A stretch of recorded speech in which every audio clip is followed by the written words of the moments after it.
Dito sa Papa Dudut Stories, ikaw ay hindi nag-iisa.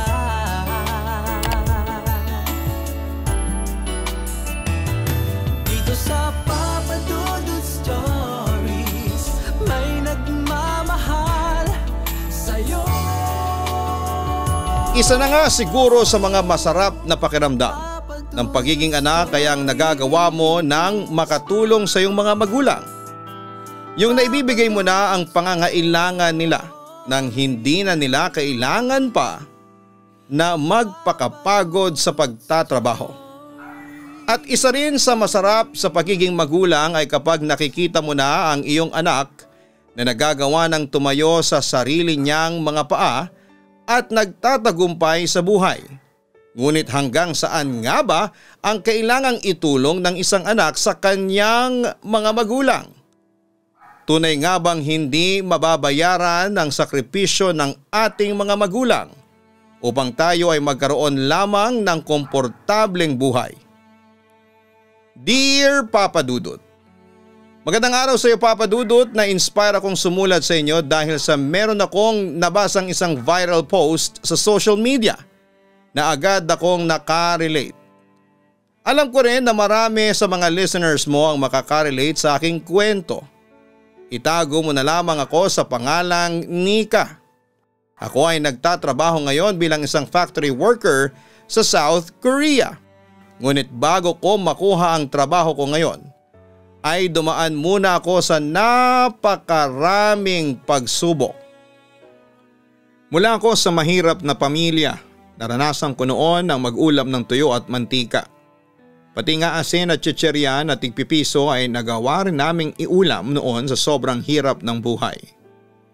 Isang labandera noon ang nanay ko na itatago ko na lamang sa pangalan na Mabel.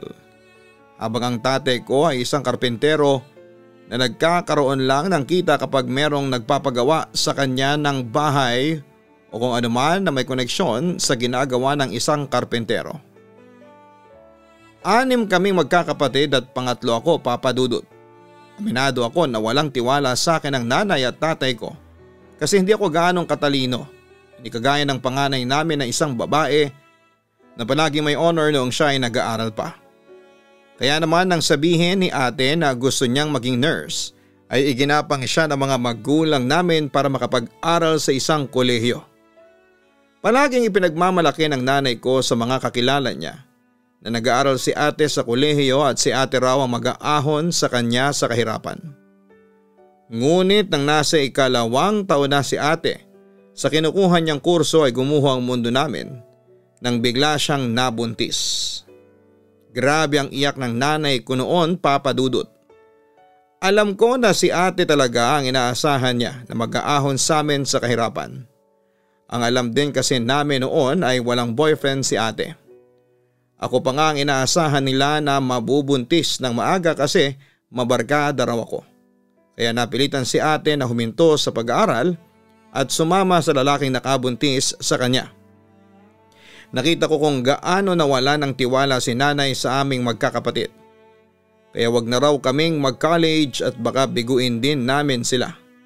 Baka raw mabuntis kami o kaya ay makabuntis naman ang mga kapatid kong lalaki.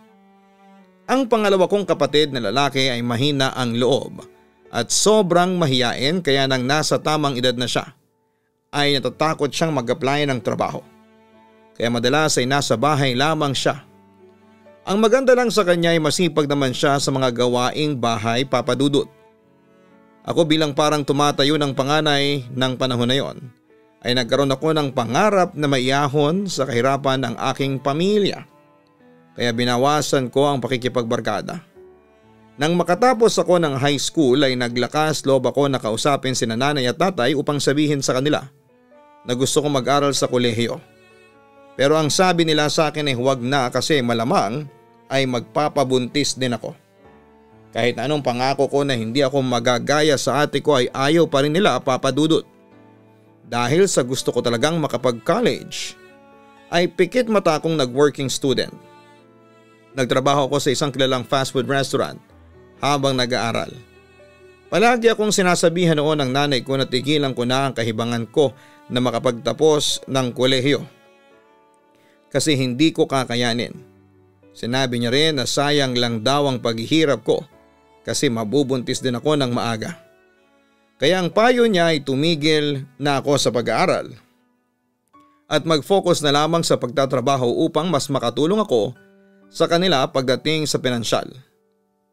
Nagdilang anghel ang nanay ko, Papa Dudut. Hindi sa mabubuntis ako kundi sa palagi niyang sinasabi na hindi ako makakapagtapos sa college.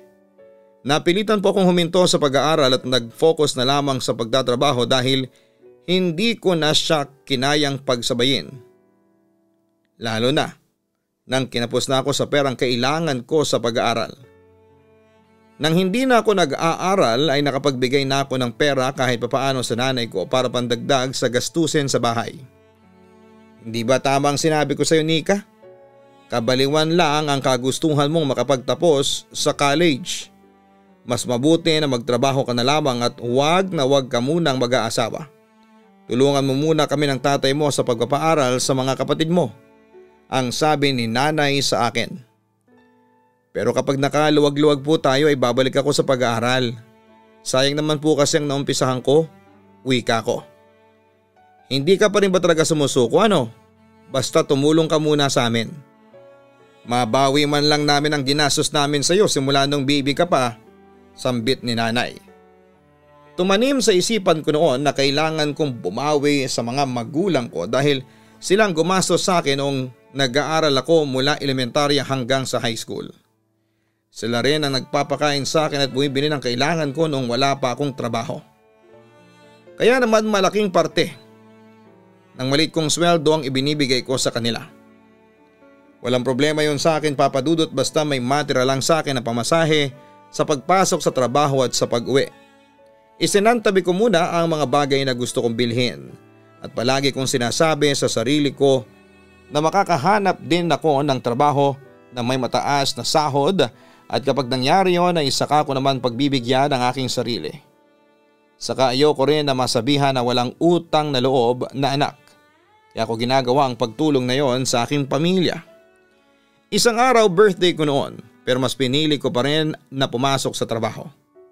Bago ako umalis ng bahay namin ay nagbigay ako ng pera sa nanay ko. Ang sabi ko ay bumili siya ng pansit at tinapay para kahit papaano ay meron akong handa. Hindi naman talaga ako naghahanda tuwing birthday ko.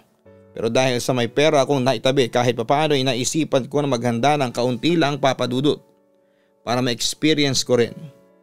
Hindi ko sinasabi sa mga katrabaho ko na birthday ko sa araw na yon kasi alam ko na magpapalibre sila sa akin. Pero yung manager kasi namin ay alam pala kung kailan ang birthday ko at binati niya ako na narinig ng iba kong mga kasama sa trabaho. Inumpisahan na akong kantsawan ng ilang kong katrabaho naman libre naman daw ako. Saka saan daw kami after naming magtrabaho.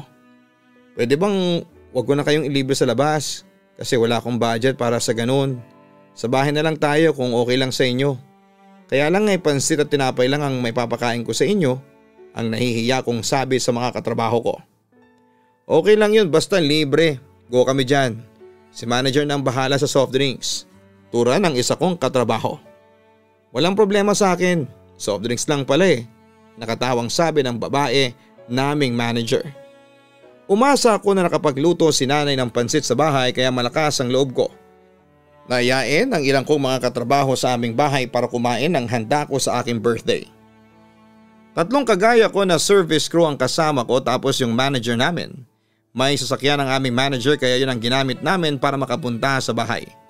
Pagdating sa bahay ay ina-expect ko na merong pansit man lang pero ganoon na lamang ang pagkadismay ako nang sabihin sa akin ni nanay na imbes na ibili ng pangpapansit at tinapay ang pera na ibinigay ko sa kanya ay binili daw niya ng bigas at pang-ulam. Sinabi ko na ang perang ibinigay ko sa kanya ay nakalaan para sa panghanda ko sa aking birthday. Tinalakan ako ni nanay na mas importante ang bigas at ulam kaysa sinasabi kong panghanda. Lilipas din naman daw ang birthday ko. Nakakahiya kasi narinig ng mga katrabaho ko ang naging usapan namin na yon ng nanay ko. Isa pang nakakahiya ay wala akong napakain sa mga isinama ko sa bahay. Mabuti na lamang at naintindihan nila ako, Papa Dudut. Alam ninyo, mabuti pa na sa labas na lang tayo kumain para ma-celebrate ang birthday ni Nika, ang sabi ng manager namin. Wag na po ma'am, wala rin naman akong pera. Malungkot kong tutol. Okay lang, ako na ang sagot sa gastos. Ikaw na lang ang ititreat ko, ang nakangiting sambit ng manager namin. Halos maiyak ako nang marinig ko yun, Papa Dudut. Alam ko na naaawa siya sa akin lalo na nang marinig nila ang mga sinabi ng nanay ko sa akin. Umalis ulit kami ng bahay at naghanap ng pwede pang makainan. May nahanap naman kaming restaurant na hindi gaanong kamahal ang pagkain at doon kami kumain. Napakasaya ko ng gabing yon kasi ginawa nilang espesyal ang aking birthday. Nakakalungkot lang kasi umasa ako na dapat ay pamilya ko ang magpaparamdam sa akin noon pero sa ibang tao ko pa nakuha. Kaya simula nang mangyari yon ay sinabi ko na sa aking sarili na sa mga susunod na birthday ko ay hindi na ako mag-iiwan ng pera sa nanay ko para sa aking paghanda kasi baka maulit yon.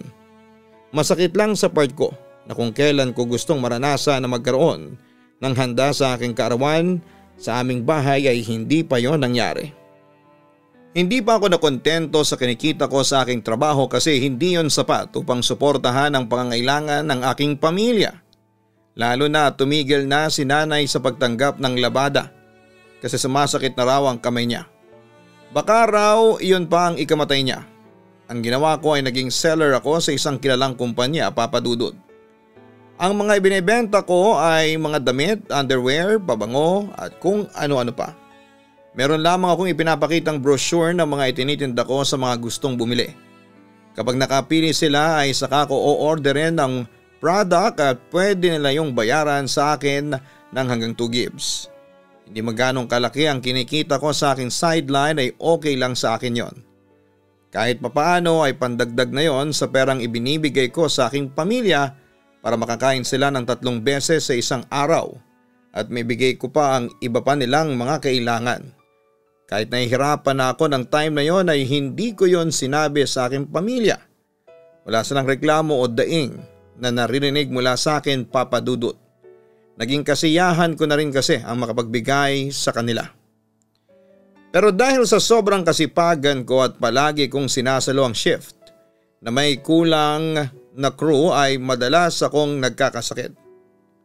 Kahit kasi masama ang pakiramdam ko ay pumapasok pa rin ako sa trabaho. Ngunit iba ng araw na yon, Papa Dudut. Ang simpleng lagnat ko ay natuloy na sa trangkaso. Halos hindi ako makabangon sa pagkakahiga at ang bigat talaga ng pakiramdam ko. Nag-text na rin ako sa manager namin na hindi muna ako papasok ng isang araw para makapagpahinga ako kahit papaano. Naintindihan naman yon ng aming mabait na manager at siya pa nagsabi na kung hindi pa ako magaling kinabukasan ay huwag kong pilitin na makapagtrabaho. Nang malaman ng nanay ko na nakahiga pa rin ako ng umagang yon ay kinausap niya ako. Sinabi ko sa kanya na hindi muna ako papasok kasi masama ang pakiramdam ko. Doon na niya ako binungangaan ng sobra. Hindi raw ako mayaman para maging tamad. Siya nga raw noon kahit na nilalagnat ay naglalaba pa rin siya para lamang may pakain sa aming mga anak niya. Tapos ako na kaunting sama lang ng pakiramdam ay a-absent na kaagad sa trabaho. Hindi ko na sinabi sa kanya na ilang araw nang masama ang pakiramdam ko. Talagang ng araw na yon ay hindi na kaya ng aking katawan.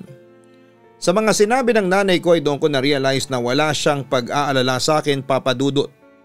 Akala ko ay mag-aalala siya sa akin pero mas nag-alala pa siya sa sasahurin ko sana para sa araw na yon. Sa paglipas ng mga araw ay nasanay na ako na palaging nagbibigay ng pera sa nanay ko. Ang masakit pa ay nang magsumbong sa akin ang kapatid ko na nahihilig sa pagsusugal ng tong its si nanay. Isang gabi kasi ay umuwi ako sa bahay galing sa trabaho. Nagtaka ko kung bakit wala si nanay kasi medyo late na rin. Si tatay lang ang nandun. Madalas naman ay walang imik ang tatay ko, Papa Dudut. Kaya ang mga kapatid ko ang kinakausap ko.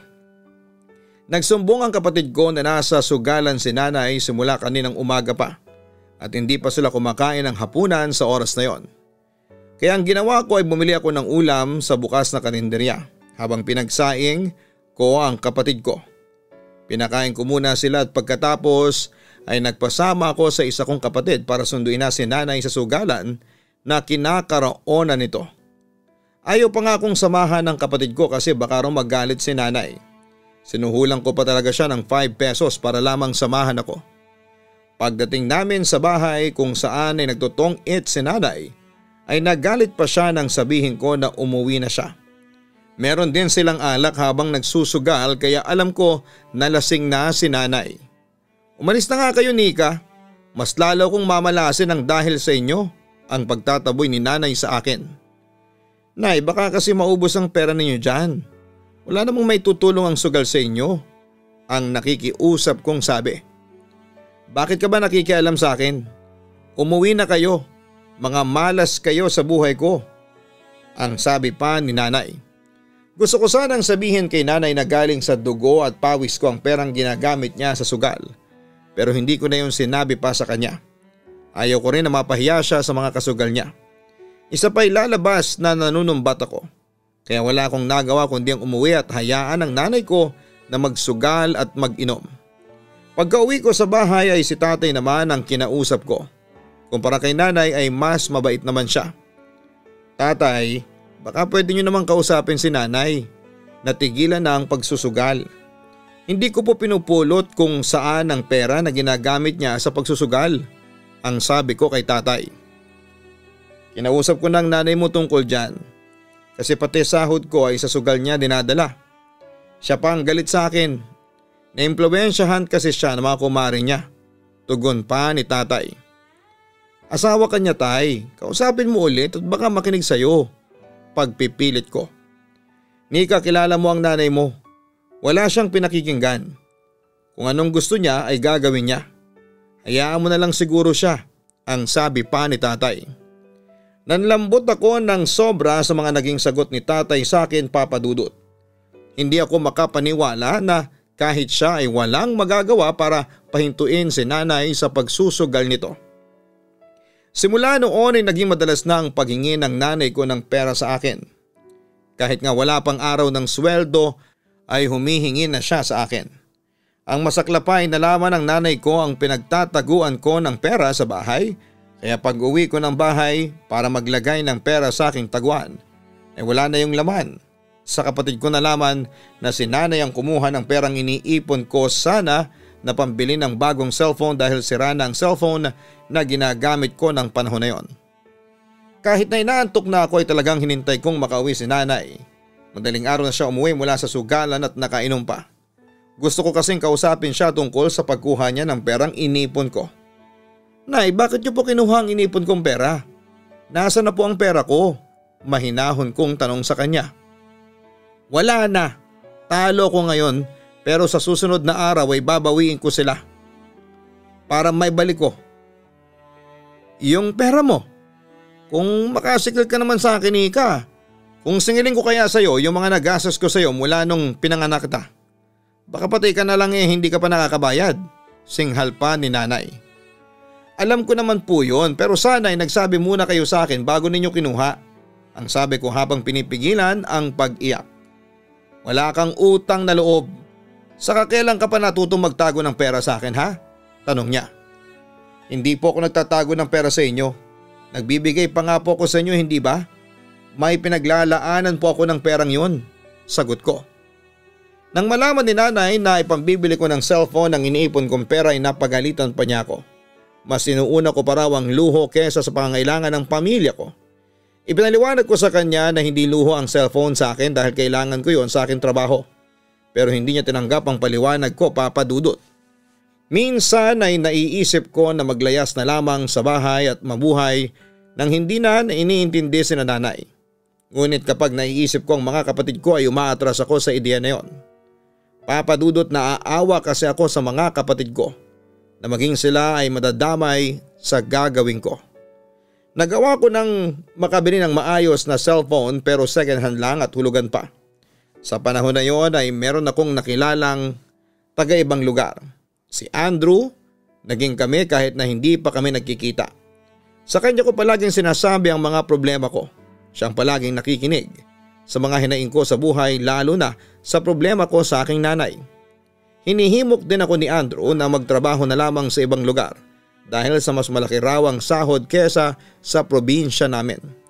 Inilihim ko sa pamilya ko lalo na kay nanay ang pagkakaroon ko ng boyfriend. Alam ko kasi na pagagalitan niya ako at tututol si nanay. Natatakot din ako na baka paghiwalayin nila kami ni Andrew. Hanggang sa nakapag-decide na akong magtrabaho sa ibang lugar at pinayagan naman ako ng pamilya ko lalo na nang sabihin ko na mas malaki ang sweldo ko roon. Tinulungan ako ni Andrew na makapaghanap ng trabaho at boarding house na mura. Sa boarding house ay marami akong kasama pero puro kami mga babae. Si Andrew din ang gumastos sa mga requirements ko at pambayad sa 2 unang buwan sa boarding house ko.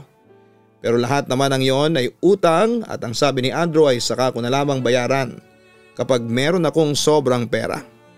Napakalaki ng pasasalamat ko kay Andrew dahil dumating siya sa buhay ko. Ang laki kasi talaga ng naitulong niya sa akin. Mas naging malaki ang ibinibigay kong pera sa pamilya ko pero mas lalo ako nahirapan nang magkasakit ang tatay ko at huminto na sa pagtatrabaho. Naunawaan ko naman yon kasi matanda na rin ang tatay ko at sa edad niya ay dapat na lamang na hindi na siya nagtatrabaho. Sa pagkakataon na yon ay tinanggap ko na ang kapalaran ko na maging breadwinner sa aming pamilya dahil ako na lamang ang mag-isang nagtatrabaho sa amin. Sinabi ko sa aking sarili na isasantabi ko muna sa pagkakataon na yon ang aking sarili at ang pamilya ko muna ang aking uunahin. May mga pagkakataon na nahihiya ako kay Andrew kasi sa tuwing lalabas kami ay siyang palaging gumagastos. Mabuti na lamang at naunawaan niya rin ang priority ko. Kahit na hindi siya mayaman at kagaya ko rin siyang nagtatrabaho sa isang factory ay nagagawa pa rin niya akong i-date at regaluhan kahit simpleng bagay tuwing monthsary naming dalawa. Kay Andrew ko naramdaman na kahit na wala akong ibigay sa isang tao ay mamahalin pa rin ako at espesyal pa rin ang pagtingin sa akin. Isang araw ay tumawag si nanay sa akin upang humingi ng 5,000 pesos. Nagulat ako sa laki ng perang hinihingi niya kaya tinanong ko siya kung saan niya gagamitin. Gagamitin kong pangpuhunan. Mag-iihaw-ihaw ako dito sa tapat ng bahay natin. Para naman kumita na ako. Pandagdag din sa gamot ng tatay mo at hindi sapat ang pinapadala mo kada linggo. Sagot ni nanay sa akin. Sige po nay, bukas pagka-out ko sa trabaho ay magpapadala ako. Turan ko. Natuwa ako sa naisip na yon ng nanay ko, Papa Dudut. Inisip ko na unti-unti na siyang nagbabago dahil imbes na pagsusugal ay pagnenegosyo na ang iniisip niya. Kahit paano ay malaking tulong na rin yon sa parte ko kasi 2 na kaming kikita ni nanay sa aming pamilya. Kaya nang sumunod na araw ay nagpadala ako ng 5,000 kay nanay. Umasa ako na gagamitin niya ang pera na yon para sa negosyong sinasabi niya. Makalipas nga ang 1 linggo ay tinawagan ko si nanay at tinanong ko kung nakapag-umpisa na siya sa pag-iihaw. Ang sagot niya ay oo, ipinagmalaki pa niya na mabenta raw ang ihaw-ihaw niya. Humingi pa siya sa akin ng pera na pambili niya ng maayos na ihawan. Dahil wala akong pera ay kinapalang ko ng mukha ko at tumiram ako ng pera kay Andrew na agad naman niyang ibinigay sa akin. 1 buwan pang lumipas at napansin ko na kahit may negosyo na si nanay ay palagi pa rin siyang humihingi sa akin. Kaya nagkaroon ako ng duda. Nang magkaroon ako ng magkasunod na 2 araw na walang pasok ay umuwi ako sa amin nang hindi ko ipinaalam sa aking pamilya. Nagtaka ako kasi wala akong nakitang gamit sa pag-iihaw sa bahay. Ang sabi ni nanay sa akin ay huminto muna siya ng ilang araw dahil sumasakit ang likod niya. Ngunit nang pasimple kong kausapin ang kapatid ko ay inamin nito sa akin na hindi naman nagtayo ng ihawan ang aming ina. Yung perang pinadala ko raw ay ipinangsugal at inom lamang ni nanay, Papa Dudut. Sa pagkakataon na yun ay talagang uminit na ang ulo ko. Aaminin ko na hindi ko napigilan ang aking sarili na pagsalitaan ng hindi maganda ang nanay ko. Nanay naman, wala na ba talaga kayong pakialam sa pagod ko sa pagtatrabaho? Hindi ka ba kinikilabutan na sarili mong anak ang niloloko mo? Hindi mo alam kung ilang araw kong pinagtrabahuhan ang perang hinihingi ninyo sa akin para sa ihawan na sinasabi ninyo. Tapos ipangsusugal at inom nyo lang? Umiiyak ko na sabi sa kanya. Aba Nika, baka masampal ko ang bibig mo. Kung makapagsalita ka sa akin ay parang hindi ako ang nanay mo. Sigaw ni nanay sa akin. Sobra ka na kasi, Nay. Kulang na lang ay wag na akong magpahinga sa pagtatrabaho para lamang makapagbigay ka kapag humihingi ka. Tapos ganito pa ang gagawin ninyo sa akin? Ayoko na, Nay. Pasensyahan tayo pero wala na kayong aasahan sa akin. Sa sobrang galit ko ay nakapagbitaw ako ng ganong salita. Bakit? Sinong tinatakot mo, ha? Sige, hayaan mo na lang kaming mamatay dito sa gutom at wag na wag ka nang babalik dito. Galit na wika ni Nanay Papa Dudut. Umalis ako ng bahay namin na masama ang loob, Papa Dudut. Sa base panayang iyak ko. Kaya sa pinakahuling upuan ako pumwesto. Sa biyahe ay doon ko na-realize sa mga nasabi ko sa nanay ko. Na-realize ko na mali ang mga salitang nabitawan ko pero huli na para yun ay bawiin ko pa. Kahit kasi baliktarin ko pa ang mundo ay nanay ko pa rin siya, Papa Dudut. Utang ko pa rin sa kanya ang aking buhay. Isang masama at walang utang na loob ang naging tingin ko sa aking sarili ng time na yon. Inihinga ko kay Andrew ang sakit na nararamdaman ko. Sinabi ko sa kanya na nagsisisi ako na nasabi ko sa nanay ko ang lahat ng yon. Kinalma niya ako at sinabi niya ay parang tama lang ang ginawa ko dahil baka na-realize or ma-realize ng nanay ko kung gaano ako ka-importante at baka ma-appreciate din ni nanay ang ginagawa ko sa aming pamilya dahil sa aking ginawa. Makalipas ang 3 araw ay isang text message ang natanggap ko mula sa kapatid ko gamit ang cellphone ni nanay. Si nanay lang kasi ang may cellphone sa amin, Papa Dudut. Ang sabi ng isa kong kapatid ay asin lang ang inuulam nila dahil wala na raw pera si nanay at ubos na rin daw ang bigas nila. Kaya wala na silang kakainin pa. Nagmamakaawa ang kapatid ko na magpadala ng pera kasi baka raw mamatay na sila sa gutom.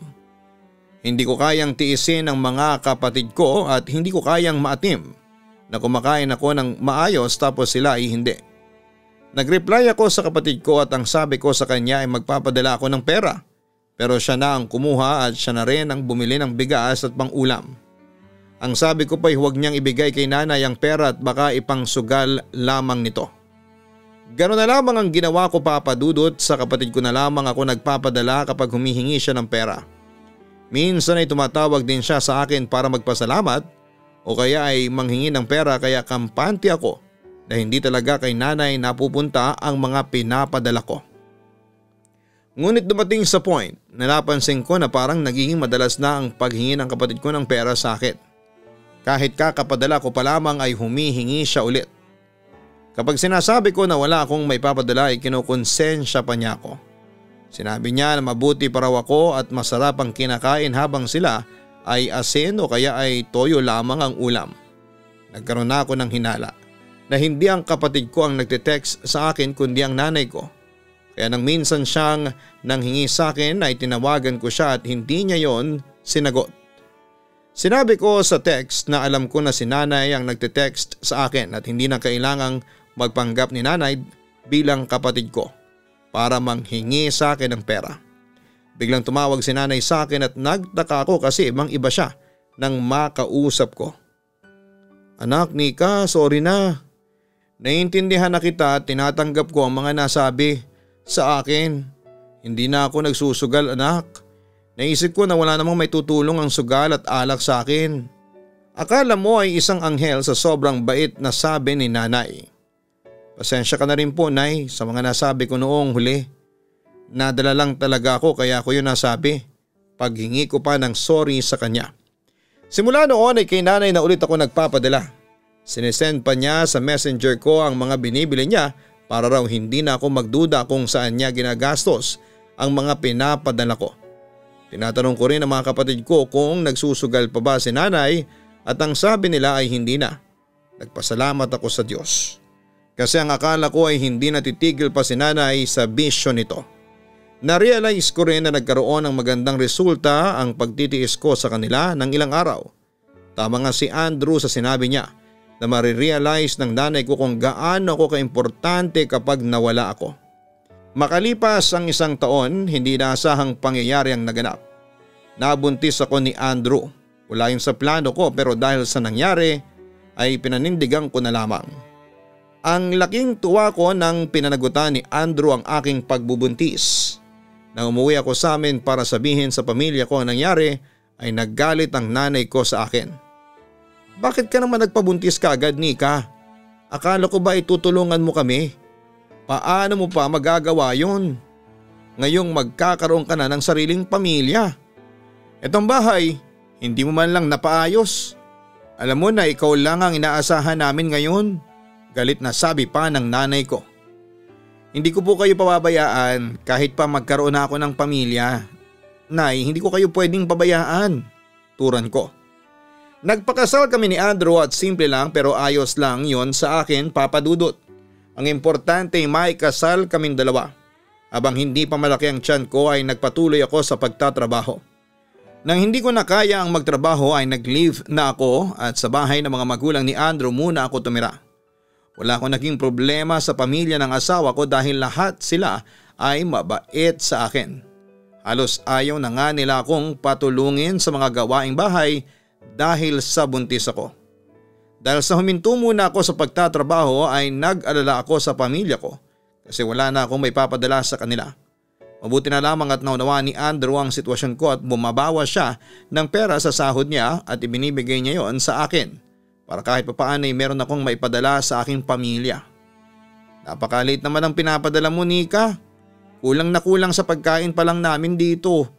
Inis na sabi sa akin ng nanay ko nang magkausap kami sa cellphone. Pasensya ka na, Nay. Wala po kasi akong trabaho ngayon. Gawa ng malapit na akong mga anak. Si Andrew po kasi ang nagbibigay ng perang pampadala sa inyo dyan. Nag-iipon din po kasi siya ng pera para sa panganganak ko sa ospital. Paliwanag ko. Hospital ka pa talaga mga anak. Ang mahal naman dun. Pwede namang sa Hilot. O kaya sa Comadrona na lang. Nagpapakasosyal ka pa talaga. Turan pa ni nanay. Hindi naman po sa yung pagpapasosyal. Mas safe lang po kasi kung sa ospital. Hayaan nyo kapag nakabalik na ako sa pagtatrabaho ay lalakihan ko na ulit ang padala sa inyo. Sambit ko. Nairaos ko naman ang maayos ang aking panganganak, Papa Dudut. Baby boy ang naging first baby namin ni Andrew. Makalipas nga ang ilang buwan ay bumalik na ulit ako sa pagtatrabaho. Nagpapasalamat ako kasi nandyan ang pamilya ni Andrew at silang nagtiyagang mag-alaga sa anak ko habang ako ay nasa trabaho. At dahil sa sumasahod na ulit ako ay nagpapadala na ulit ako sa aking nanay. Huminto na si nanay sa pagpapadala ng pictures ng mga binibili niya. Kaya nag-message ako sa kanya na baka pwede niyang isend ulit sa akin ang mga pictures ng binibili niya sa perang pinapadala ko. Nagulat ako nang magalit siya at kung wala raw akong tiwala sa kanya ay huwag na ako magpadala ng pera. Hindi na ako mapilapa sa kanya at alam ko na pagsisimulan lamang yon nang hindi namin pagkakaintindihan. Minsan ay tumatawag si nanay sa akin. Akala ko ay kukumustahin niya ako at ang apo niya. Pero hindi pala. Humihingi siya sa akin ng malaking halaga ng pera, 10,000 piso. Isinugod daw nila si tatay sa ospital at inatake na naman. Siyempre buhay ang nakasalalay doon kaya nagmamadali akong humiram sa 2 kong katrabaho ng pera at ipinadala kaagad yon sa nanay ko. Nang mag-text ako kay nanay kung kumusta na si tatay ay hindi siya nagre-reply. Kahit tawagan ko siya ay hindi siya sumasagot. Kinabahan tuloy ako na baka may masamang nangyari sa tatay ko. Kaya nag-leave ako sa trabaho para makauwi ako sa amin. Andrew, uuwi muna ako sa amin ngayon. Nasa ospital kasi ang tatay ko. Si nanay naman ay hindi sinasagot ang mga text ko. Kung ano lang update kay tatay, ako na mismo ang pupunta sa amin. Pagpapaalam ko sa aking asawa. Walang problema. Sorry kung hindi na kita masasamahan ha. May pasok kasi ako bukas at hindi ako pwedeng mag-leave basta-basta, ang sabi pa ni Andrew. Okay lang, babalitaan na lang kita sa kalagayan ni tatay. Wika ko. Bago ako umalis ay binigyan pa ako ni Andrew ng pera just in case na kailangan pa ni tatay ng pandagdag sa ospital. Gabi na ako nakarating sa amin at nagulat ako nang madatnan ko sa bahay ang aking tatay, Papa Dudut. Tay, akala ko'y nasa ospital ka. Nakalabas ka na pala kaagad, ang nagtataka kong sambit. Ospital? Hindi ako na ospital. Sino ba may sabi sa'yo na nasa ospital ako? Maging ang tatay ko ay nagtataka. Si nanay, teka, nasaan si nanay? Naghihinala kong tanong. Inamin ni tatay na nasa sugalan na naman si nanay. Aaminin ko na nagalit na naman ako kasi malamang ang perang pinadala ko na 10,000 pesos ay ginamit niya sa pagsusugal at alak. Gusto ko sanang puntahan si nanay sa pinagsusugalan niya pero pinigilan ko ang aking sarili. Ang ginawa ko ay hinintay ko siya sa bahay at nang dumating siya ay nakita kong namumutla siya at nagulat. Sinabi ko na alam ko nang hindi na ospital si tatay. Ang akala ko ba'y tumigil ka na sa pagsusugal, Nay? Tanong ko. Oo nga pero ngayon ay naglilibang lang ako, sagot niya. Paglilibang ba yung 10,000 piso ang pinangsusugal ninyo? Nagagawa nyo namang magsinungaling dahil sa kagustuhan ninyong ipagpatuloy ang bisyo ninyo. Pinigilan ko ang pagtaas ng aking boses. Inaantok na ako, Nika. Ayoko makipag-usap sa iyo. Kung hindi mo naman kami papadalahan dahil sa nalaman mo ay ayos lang. Tiisin mo na lang kami. Si nanay pa talaga ang nagalit sa akin. Pinigilan ko rin ang sarili ko na makapagsalita ng hindi maganda. Kinabukasan ay umalis na rin kagad ako at kagaya ng dati sinabi ko kay Andrew ang nangyari. Sa kanya ako umiyak. Pinayuhan ako ni Andrew na dapat ay ibahin ko na ang paraan ng pagtulong sa aking pamilya. Una, nagsuggest siya na bigyan ko na lamang ng maliit na negosyo ang pamilya ko. At kung hindi nila yon aayusin ay wala silang kikitain. Pero hindi ko pa kasi kaya sa panahong yon na bigyan ng negosyo ang pamilya ko kaya nagsuggest ulit si Andrew ng panibago. Ang sabi ni Andrew ay pwede naman na ako na mismo ang bumili ng mga kailangan ng pamilya ko kagaya ng grocery. Maglaan daw ako ng budget o allowance para sa pamilya ko kada linggo at kailangan na mapagkasya ng mga ito ang perang yon. Kundi ay wala na talaga akong ibibigay sa kanila sa buong linggo. Sa pangalawang sinabi ni Andrew ang sinunod ko. Ako na ang namimili ng grocery para sa pamilya ko at pinapadala ko yon sa bus na dadaan sa aming lugar. Pinipick up na lamang yon ang kapatid ko. Kada linggo ay nagpapadala ako sa kanila at pinanindigan ko na once a week lamang ako magpapadala. Hindi yun nagustuhan ng nanay ko, Papa Dudut. Huwag na raw ako magbigay kung masyado kong iniisip ang tulong na ibinibigay ko. Alam din daw niya na ang asawa ko ang nagsusulsol sa akin. Pero hindi ko pinakinggan ang sinasabi ng nanay ko. Ipinaunawa ko na kailangan ko rin na magtipid dahil meron na akong sariling anak. Ngunit ipinangako ko sa kanila na hindi ako titigil sa pagtulong sa kanila. Wala nang nagawa si nanay sa pagkakataon na yon, Papa Dudut. Nang mag3 taon ang anak namin ni Andrew ay doon ko na naisipan na magtrabaho sa ibang bansa. Nagustuhan ko ang bansang South Korea dahil na rin sa kasikatan ng mga K-drama ng panahon na yon. Nag-aral ako ng salita sa Korea at nakapasa naman ako sa exam hanggang sa maging factory worker na ako sa bansang yon, Papa Dudut. Sa ngayon ay nakikita ko na ang pagbabago kay nanay. Hindi na siya nagsusugal sa pagkakaalam ko. Ipinaayos ko rin ang bahay namin at isinantabi ko muna ang pangarap namin ng asawa ko na magkaroon ng sariling bahay. Binigyan ko din sila ng tindahan. Sinisigurado ko na ang perang ipinapadala ko sa kanila ay napupunta sa tama. Hanggang sa kasalukuyan, naaminin ko na tumutulong pa rin ako sa aking pamilya at wala naman akong pinagsisisihan sa aking ginagawa. Kahit meron na akong sariling pamilya. Kasiyahan ko na rin kasi na makita na komportable ang buhay nila, Papa Dudut. Pero maasa pa rin ako na darating ang araw na hindi na nila kailangan pang umasa sa akin. Yung makikita ko na nakakatayo na sila sa kanilang sariling mga paa para naman mabigyan ko ang sarili ko at magawa ko ang mga gusto ko pang gawin sa buhay ko. Siyempre para makapag-focus na rin ako sa sarili kong pamilya. Pero habang hindi pa yon nangyayari ay patuloy pa rin ang pagtulong ko sa aking pamilya sa abot ng aking makakaya. Hanggang dito na lamang ang aking kwento, Papa Dudut. Pasensya na kung medyo magulo. Thank you sa pagkakataon na ito. Lubos na nagmamahal, Nika. Obligasyon nga ba ng anak na tumulong sa pamilya niya? Higit sa kanyang mga magulang kapag siya ay nagtatrabaho na. Ito ay hindi po isang obligasyon ngunit ito ay isang pagkakataon ng isang anak upang makaganti o ibalik ang sakripisyo ng kanyang mga magulang sa hirap at mabubuting ginawa ng isang magulang para sa kanila. Maliit o malaking tulong ay malaking bagay na para sa isang magulang. Ngunit sa panig naman ng isang magulang dapat ay alam din ninyo ang kakayahan ng inyong anak sa pagtulong. Huwag niyo siyang pipilitin sa isang bagay na hindi niya kayang ibigay. Maganda na makita sa isang pamilya na kayo ay nag-give and take. At para naman sa mga breadwinner na kagaya ni Nika, isang pagsaludo ang dapat sa inyo. Hindi madali na isang tabi ang pansariling kaligayahan sa kagustuhan ninyong tumulong sa inyong pamilya. Huwag niyo ring kalimutan ang obligasyon ninyo sa inyong sarili. Hindi masama na magtira para sa sarili ninyo. Hindi masama na minsan ay bigyan ninyo ng reward ang inyong sarili sa inyong pagsusumikap sa buhay. Hanggang sa muli, ako po ang inyong si Papa Dudut. Huwag kalimutan na mag-like, mag-share at mag-subscribe. Maraming salamat po sa inyong lahat. Lubos na nagmamahal, Nika. Obligasyon nga ba ng anak na tumulong sa pamilya niya higit sa kanyang mga magulang kapag siya ay nagtatrabaho na?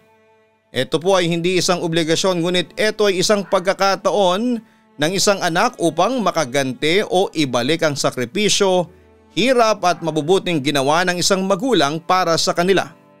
Maliit o malaking tulong ay malaking bagay na para sa isang magulang. Ngunit sa panig naman ng isang magulang, dapat ay alam din ninyo ang kakayahan ng inyong anak sa pagtulong. Huwag niyo siyang pipilitin sa isang bagay na hindi niya kayang ibigay. Maganda na makita sa isang pamilya na kayo ay nag-give and take. Para naman sa mga breadwinner na kagaya ni Nika, isang pagsaludo ang dapat sa inyo. Hindi madali na iisang tabi ang pansariling kaligayahan sa kagustuhan ninyong tumulong sa inyong pamilya. Huwag niyo rin kalimutan ang obligasyon ninyo sa inyong sarili. At hindi masama na minsan ay bigyan ninyo ng reward ang inyong sarili sa inyong pagsusumikap sa buhay. Huwag kalimutan na mag-like, mag-share at mag-subscribe. Maraming salamat po sa inyong lahat.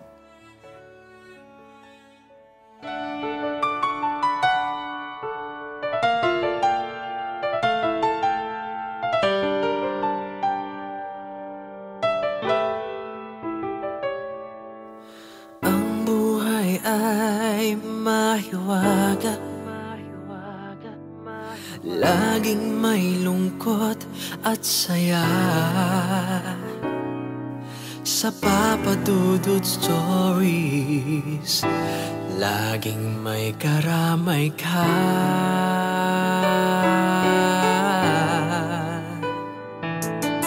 Mga problemang kay bigat,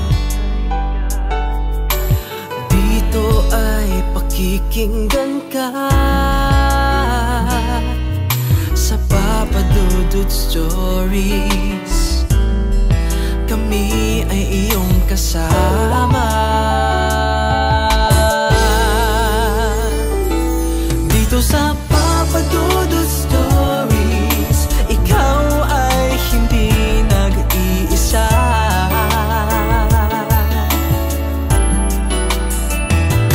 Dito sa Papa Dudut Stories, may nagmamahal sa'yo. Papa Dudut Stories, Papa Dudut Stories,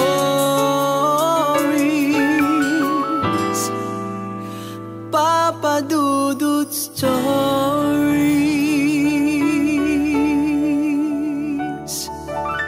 Hello mga ka-online, ako po ang inyong si Papa Dudut. Huwag kalimutan na mag-like, mag-share at mag-subscribe. Pindutin ang notification bell para mas maraming video ang mapanood ninyo. Maraming salamat po sa inyong walang sawang pagtitiwala.